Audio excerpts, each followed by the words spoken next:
Erlinda S.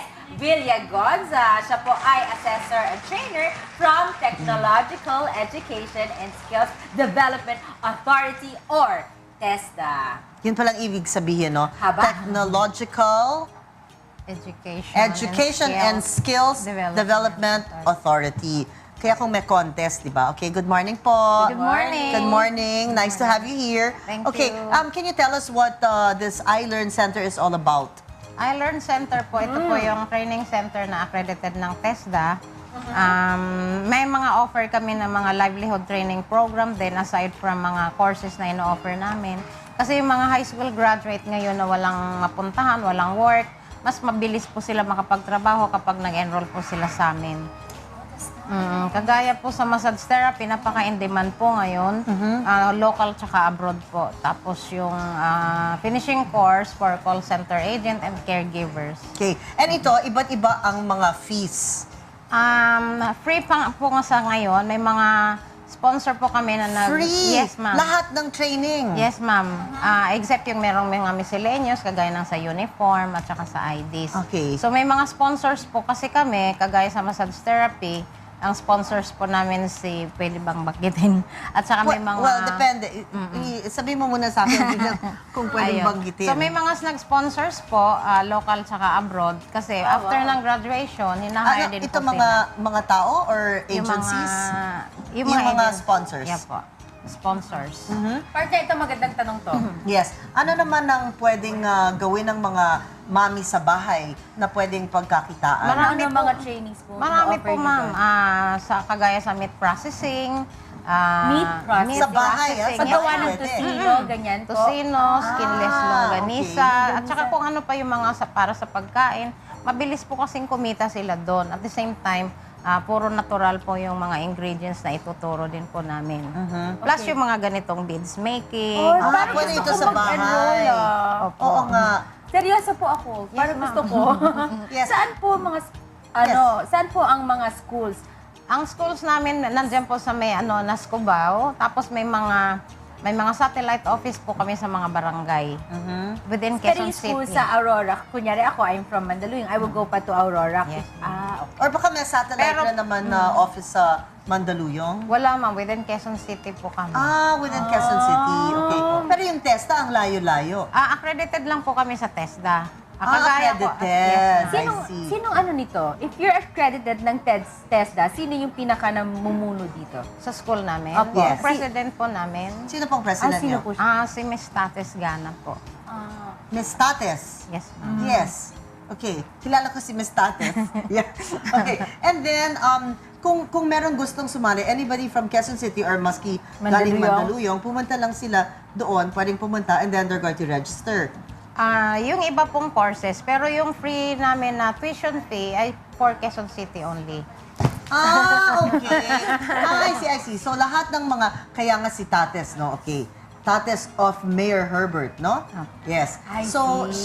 lahat ng taga Quezon City ay pwedeng mag-training ng libre. Yes, ma'am. Okay? They have to show their ID na sila ay galing Quezon City. Barangay clearance So, po. kailangan nakatira sa Quezon City. Pwede bang nagtatrabaho sa Quezon City? Yeah. Pwede rin. Pwede rin. Kasi syempre, si Jenny at ako, nagtatrabaho sa Quezon Quezon City. City. Opo, So, pwede rin kami mag-training. Yes, ma'am. Kasi may mga offices din po na nagre-request po ng mga livelihood training. Kagaya sa PLDT, sa Sugar, dyan sa regulatory, yung mga BFAR, ganyan. Nagre-request din po sila ng mga training po. Yes, kasi dapat lang naman, meron tayong magawa sa bahay kasi minsan meron tayong inaalaga ang mga bata and hindi natin maiwanan. So at least kung nasa bahay, pwedeng kumita maski hindi pumunta pa sa opisina. Marami po silang magagawa. Ako naniniwala na hindi magugutom ang isang tao kung siya ay masipag. Totoo, ma'am. magtrabaho. Totoo. Alamin naman natin, partner, ano-ano yung mga online courses na tinuturo nyo po dito? Actually, wala kaming online courses kasi kapag sa mga, halimbawa, mga nanay ang proud natin, mas gusto nila yung dinidemo mo kahit na hindi mo, Hands-on. hindi mo sasabihin, madali po nilang matutunan yon. Yes, kasi at least habang pinapakita kunyari, sila ay Gumagawa. mismo. Apo. I see. And Okay. then yung mga meron bang graduation nito? Like like kailangan tatapusin ng isang kurso, meron ba kayong diploma? Meron ma'am. Meron din. Diploma.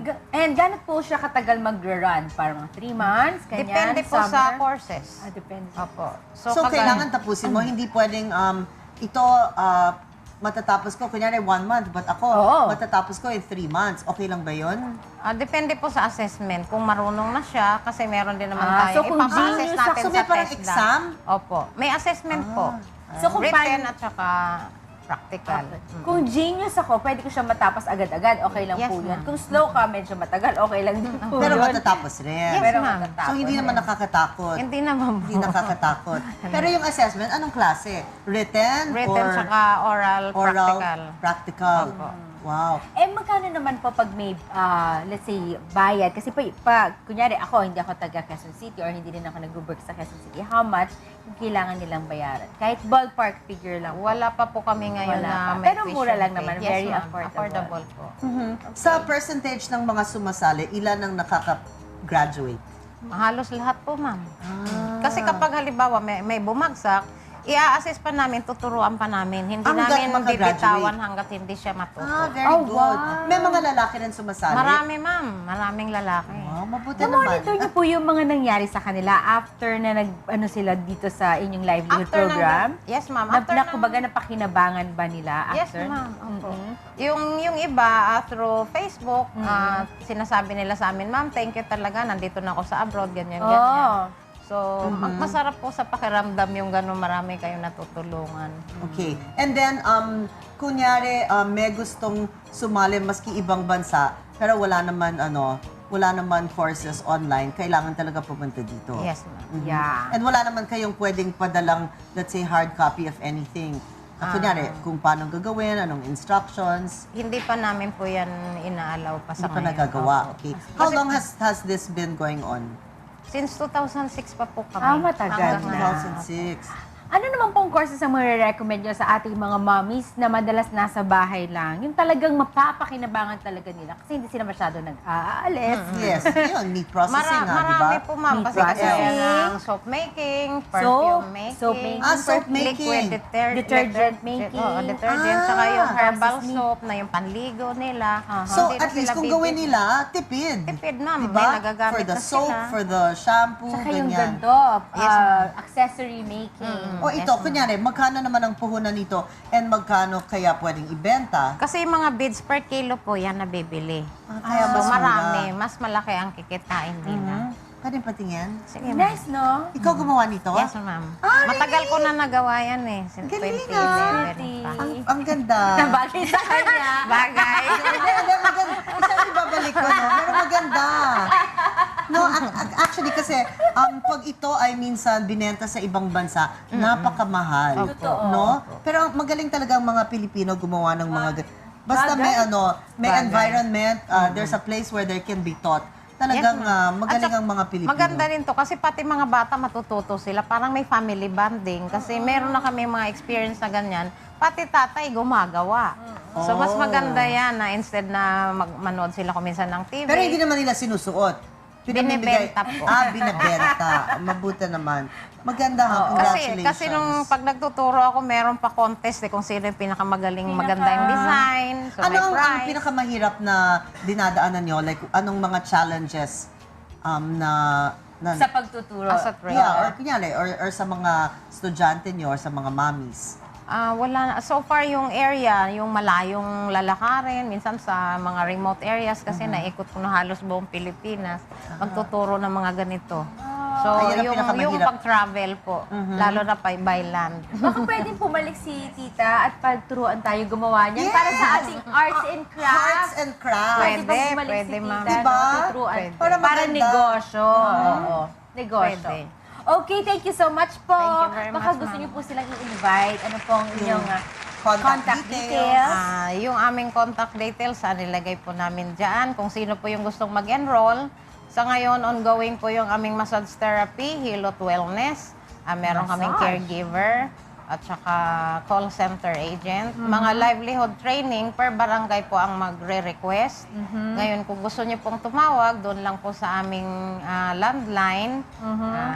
sa akin po, 0919-635-1338, tsaka yung mga numbers po namin sa office na 434-2983, 912-1009. Okay, ang dami. Ayan, oh, nakalagay sa screen. Yes, but good news, no? At least may pag-asa kumita. Malakas po marami pong pag-asa at saka talagang malaki po ang pag-asa. Ang galing. nila. Please send my Kumita. love to Tates. Thank you. Sasabihin ko po, Sige, sabihin mo. makakarating. Okay, thank you so much.